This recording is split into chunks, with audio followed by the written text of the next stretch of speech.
Olá meu amigo, olá minha amiga, graça e paz, eu sou EVG Israel e no vídeo de hoje eu quero compartilhar com vocês os 5 motivos que te levam a não temer a Deus. É a segunda parte do vídeo, pois é, eu gravei o primeiro vídeo e trouxe, por que nós não tememos a Deus. Então, agora fica comigo até o final do vídeo, porque eu tenho certeza que você vai ser muito abençoado. Você está no quadro A Luz da Palavra. É importante que você faça sua inscrição no canal, que você deixe o seu like, que você comente, que você divulgue, compartilhe os devocionais do canal EVG Israel TV em todas as suas redes sociais.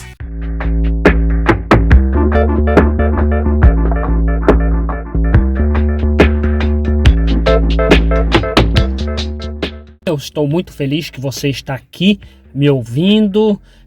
Você está no quadro Na Luz da Palavra. E no vídeo anterior eu falei sobre por que não sinto temor a Deus. E eu também falei o que é o temor a Deus. E no vídeo de hoje quero dar sequência dos 5 motivos que te levam a não temer a Deus. Então fica comigo, até o final do vídeo e já nós vamos para número 1. Por que você está acostumado a não honrar o seu próximo? Muito bem, eu quero trazer para vocês 2 personagens, Abigail e Davi. O texto bíblico nos mostra que Abigail apressou-se e desceu do jumento e prostrou-se sobre o seu rosto diante de Davi e se inclinou à terra. O texto está escrito lá em 1 Samuel, capítulo 25, versículo 23 e 24. O texto eu leio assim dizendo: lançou-se aos seus pés e disse: Ah, Senhor, minha seja as transgressões. Deixa, pois, falar a tua serva aos teus ouvidos e ouve as palavras da tua serva. Texto escrito lá em 1 Samuel, capítulo 25, versículo 23 e versículo 24. Observamos nessa passagem o que foi relatado, o feito de Abigail, após seu marido ter sido muito rude com Davi e os soldados. Ele foi injustamente. Você percebe que Abigail não teve nenhuma dificuldade em se prostrar diante de Davi, que apesar de ainda não ser rei, até então já era muito conhecido e era uma autoridade. Então ela pede autorização para se dirigir a Davi com toda humildade. Assim era as pessoas daquela época. As pessoas tinham esses costumes, elas respeitavam as autoridades, reis e líderes.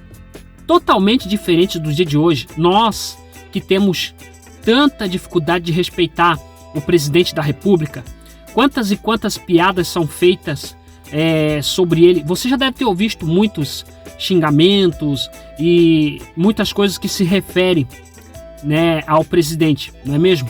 E quanto aos nossos pais, é muito comum nós observarmos filhos totalmente rebeldes aos pais. Até mesmo a gente vê isso dentro da igreja. E também a gente vê irmãos rebeldes aos líderes, aos pastores ou da igreja ao qual eles frequentam. A maioria dos líderes que precisam andar, eu posso dizer assim, eles andam pisando em ovos, porque tem muitos cristãos imaturos na fé e que não respeitam as pessoas como elas deveriam ser respeitadas. Parece que isso reflete no mundo, sabe? E você trata a Deus porque se você não trata bem uma pessoa que pode te repreender imediatamente, como você trataria melhor alguém que geralmente nos repreende imediatamente? Se você continuar a não respeitar as pessoas e não falar direito com elas, vai ficar difícil você tratar a Deus de um modo diferente. Como disse Salomão lá em Eclesiastes capítulo 5, versículo 2, o Salomão disse assim: não te precipite com a tua boca, nem o teu coração se apresse a pronunciar palavras alguma diante de Deus. Porque Deus está nos céus e tu estás sobre a terra. Assim sejam poucas as tuas palavras. Eclesiastes capítulo 5, versículo 2. Agora eu gostaria de compartilhar com vocês a segunda, Por que sua igreja tem dificuldade? Eu poderia chamar isso de outra forma, né? Mas por que a igreja tem dificuldade em temer a Deus? Veja só o texto bíblico lá em 1 Timóteo, capítulo 5, versículo 20. Quanto aos que vivem no pecado, repreenda-os na presença de todos, para que também os demais temam. Agora, eu trago você para a imaginação. Imagine se isso fosse aplicado na igreja nos cultos de hoje. Imagine um cenário, um rapaz da igreja, ele vive tratando mal a esposa. Então, ao saber disso, o pastor da igreja chama a atenção em púlpito, chama a atenção na frente de todos. O que aconteceria se um outro rapaz que tem a mesma atitude do primeiro rapaz, né, trata também a esposa mal, e escutasse isso? Isso ia ajudar ele a temer por seu erro, por seu pecado, porque ele perceberia que Deus usa as pessoas da igreja para chamar a atenção também. Isso soa bem estranho, mas eu já vi um pastor da minha igreja mesmo chamando a atenção de pessoas com conversinhas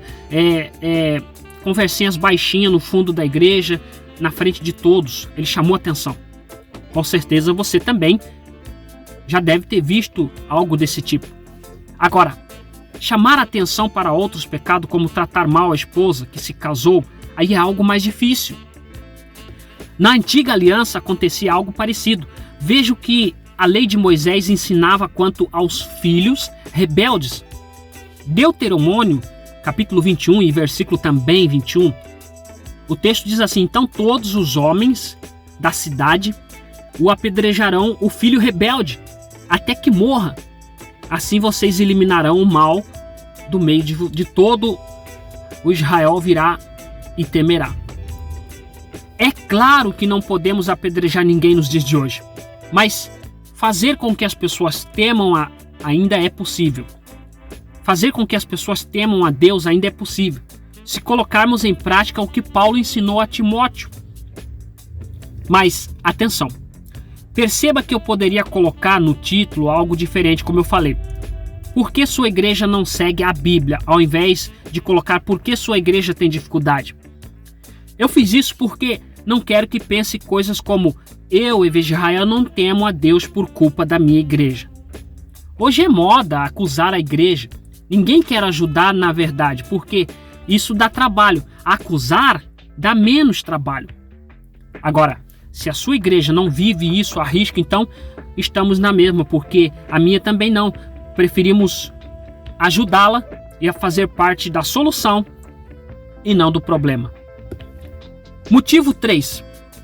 Por que você se acostumou com seus erros? Quando você peca várias vezes da mesma forma, você começa a criar uma dificuldade de continuar a enxergar seu erro como um pecado que você precisa vencer. Ao se acostumar com os seus erros, você teme a Deus cada vez menos. Mas por que isso? Você deve estar se perguntando. O que aconteceria quando você fazia algo de errado e seus pais ficavam sabendo? Eles não te puniam? Você provavelmente ia lá e fazia de novo. Isso porque não sentiu uma dor imediatamente que te levasse a parar com aquilo. Da mesma forma, isso acontece com Deus. Queridos, Deus sempre nos castiga, mas nem sempre esses castigos são imediatos. Na verdade, na maioria das vezes, não é. Por não sentirmos alguma dor imediata, você tende de forma subconsciente a acreditar que não existe punição. E isso tira o seu temor a Deus. Quarto motivo, porque você ainda não passou por um grande sofrimento. Quero lembrar você da história de Faraó. Só deixou o povo de Israel partir quando Deus feriu aquilo que ele tinha como mais precioso, que era o filho dele. Após isso, ele temeu e dispensou o povo de Israel obedecendo a Deus. Muitas das vezes, nós também somos assim. Passamos uma vida de pecado e acostumamos com os erros, até que Deus nos deixa passar por uma luta tremenda, um vale, algo assim, sabe, de sofrimento. Só aí nos prostramos e o tememos verdadeiramente. Que isso não precise acontecer na minha vida e nem na tua vida.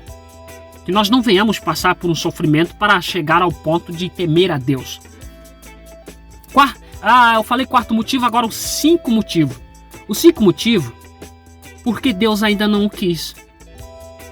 Eu vejo Israel, mas eu quero temer a Deus. Espera com paciência, porque Deus ainda não o quis que você temesse a Ele. Vamos a um texto bíblico? Isaías, capítulo 63 e o versículo 17. Há um texto bíblico que diz assim: porque o Senhor nos fazes errar dos teus caminhos? Por que endureceis o nosso coração, para que não te temamos? Volta por amor dos teus servos, a tribo da tua herança. Esse texto está escrito lá em Isaías, capítulo 63, versículo 17. Parece que é uma oração como o profeta está culpando Deus por seus erros. Mas não é isso que está acontecendo. O que acontece, é claro que muitos não querem ver. Deus faz com que Ele quiser. Ele quem decide se vamos temê-lo ou não. É Ele que faz as pessoas temê-lo. Ele endurece os corações para não temê-lo e manifesta dessa forma alguns dos seus planos. Quero lembrar você que foi isso que aconteceu com o faraó. Ele endureceu o coração de faraó, conforme nos ensinou o apóstolo Paulo.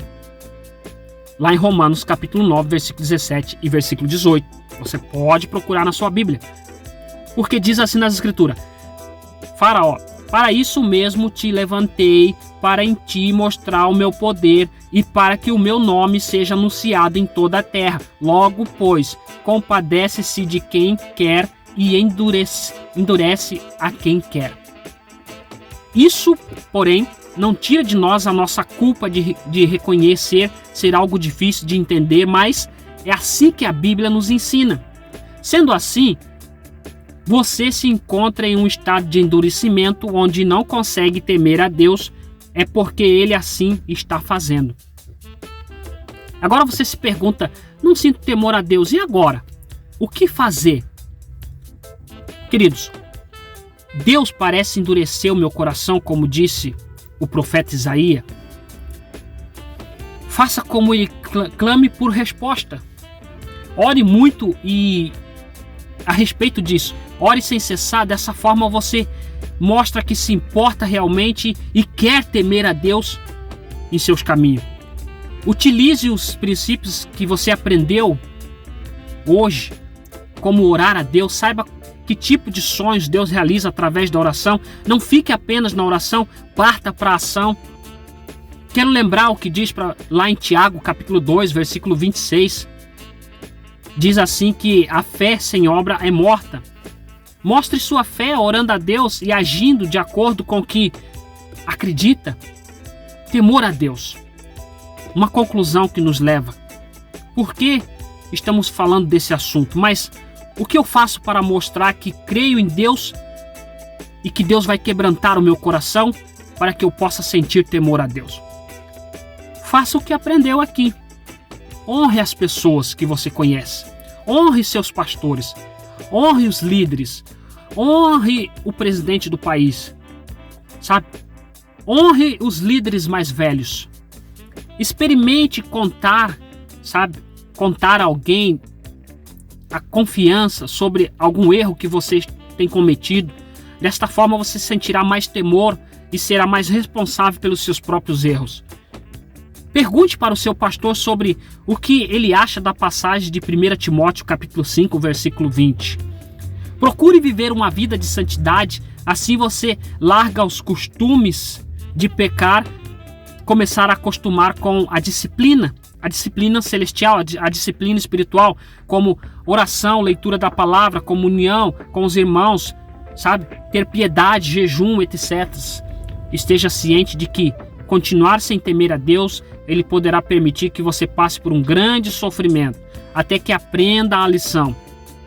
Estude a história do rei Manassés em 2 Crônicas, capítulo 33. Como disse Deus ao profeta, lá em Jeremias, capítulo 29, versículo 13. Buscai-me-eis e me achareis, quando me buscar com todo o vosso coração. Faça isso de todo o teu coração. Dessa forma, Deus vai permitir e quebrantar seu coração, então você sentirá temor diante dele, que, sabe, de onde quer que você esteja, Deus abençoe você grandemente. EVG Israel vai ficando por aqui. Eu espero que a palavra de hoje, no quadro Na Luz da Palavra, tenha sido edificante para a sua vida. Não se esqueça de deixar o like, compartilhar, fazer inscrição no canal. Vim fazer parte do canal EVG Israel TV. Deus abençoe. Até um próximo vídeo. Tchau, tchau.